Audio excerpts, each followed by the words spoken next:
السلام عليكم ورحمة الله وبركاته. ازيكم حبايبي؟ عاملين ايه؟ اتمنى يا رب تكونوا بخير.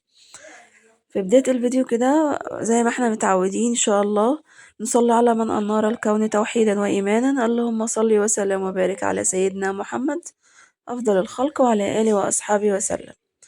طبعا ما تنساش ندعي لابويا واموات المسلمين جميعا بالرحمة والمغفرة. اللهم ارحمهم واغفر لهم وعافيهم واعف عنهم يا رب العالمين.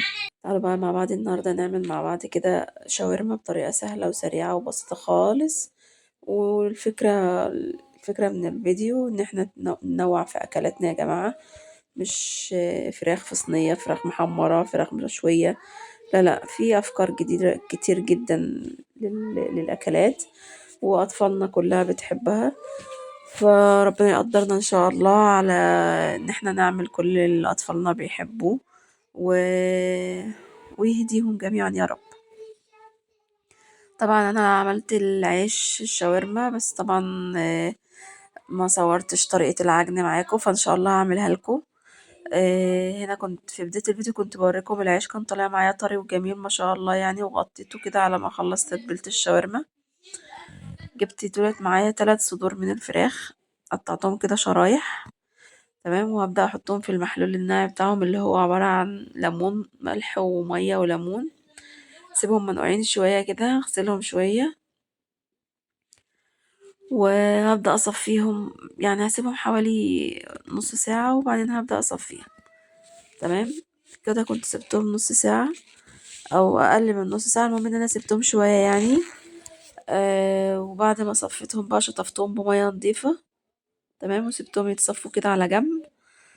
بعد ما هم فترة وهم بيتصفوا، جبت معايا كده خلطة اللي هي الشاورما من كنوز فايرفوز، ما شاء الله جميلة. أي حاجة من كنوز فايرفوز بتبقى تحفة ما شاء الله. حطيت عليها، بيبقى مكتوب عليها، حطيت حوالي من 5 ل6 معالق زيت. الخلطة بيبقى مكتوب عليها تحط عليها قد ايه زيت بالظبط يعني. هو تقريبا أنا حطيت 6 معالق من الزيت، وقلبت الخلطة مع الزيت كويس. وبعدين نزلت بشرايح الشاورما. تمام، قلبتهم في الخلطة كويس جدا، وسبتها حوالي 3 ساعات.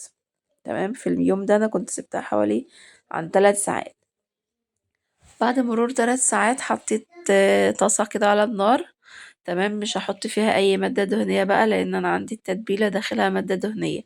فمش هحط زيت، لان الزيت زي ما احنا متفقين حاطينه معانا في تتبيلة الشاورما. نزلت كده بالتتبيلة بتاعتي في الصينية. شايفين هي كده كده منزلة الدهون بتاعتها فيها، الزيت اللي احنا حاطينه في التتبيلة. هبدأ اقلب الشاورما بتاعتي شمال ويمين كده عشان تاخد لون. وهبدأ مش هتاخد معايا سوا خالص. من حوالي 5 6 دقايق كده هلاقيها دخلت في السوا. هضغط عليها كده وهي بتستوي، هلاقيها خلاص بدأت تستوي. هروح طافية عليها خالص، مش بتاخدش معايا وقت خالص. تمام، هنا بقى كنت مجهزة معايا حاجة السندوتشات. اللي هو ايه معايا هنا كانت دي قتة مخللة.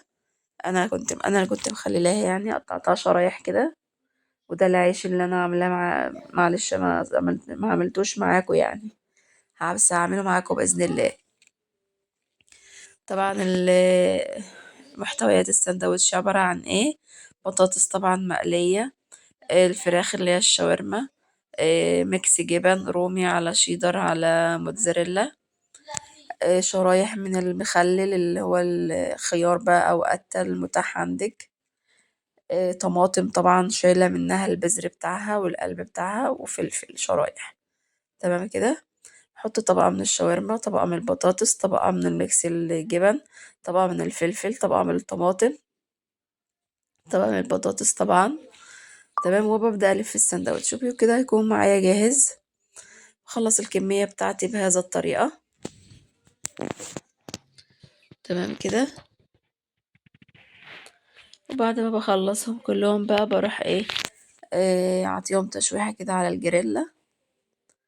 وبكده يكون السندوتش بتاعي جاهز. وتغيير وتنويع في الأكل، جنب شيبسي بقى، جنب بيبسي، جنب مخلل، جنب سلطة. يعني اللي تحبيه بقى. تمام. بجيب الجريلا بتاعتي بدهنها بقى ايه، هحط كده مكعب من الزبدة وبدهن الجريلا بيها. تمام. وببدأ أشوح السندوتشات بتاعتي معايا عشان تكون جاهزة، تكون جاهزة على الأكل على طول. وبألف هنا على قلوبكم. في بداية الفيديو زي ما قلت لكم، الهدف من الفيديو تنويع في وجباتنا. الهدف من الفيديو ايه؟ تنويع في وجباتنا. مش شرط فراخ تكون مشوية، مش شرط تكون صينية، مش شرط تكون مسلوقة زي ما قلنا. ننوع يا جماعة، ننوع يا جماعة في أكلاتنا. عندك شاورما، عندك برجر فراخ هنعمله مع بعض برضو إن شاء الله، عندك ستريبس، عندك نيجست، عندك حاجات كتيرة جدا، حاجات كتيرة جدا ممكن تعمليها من الفراخ دي. زي ما قلنا ربنا يقدرنا إن شاء الله ويقوينا ونعمل لهم كل حاجة حلوة بإذن الله. بس كده بفضل أشوح فيه كده بقى، اديله ياخد لون معايا كده، عشان طبعا برضو المكونات معايا في الساندوتش تندمج كلها مع بعضها كده على النار، والجبن طبعا تسيح على الشاورما بتاعتي على محتويات الساندوتش. بكده يكون هو الساندوتش جاهز، مش محتاج اي حاجة.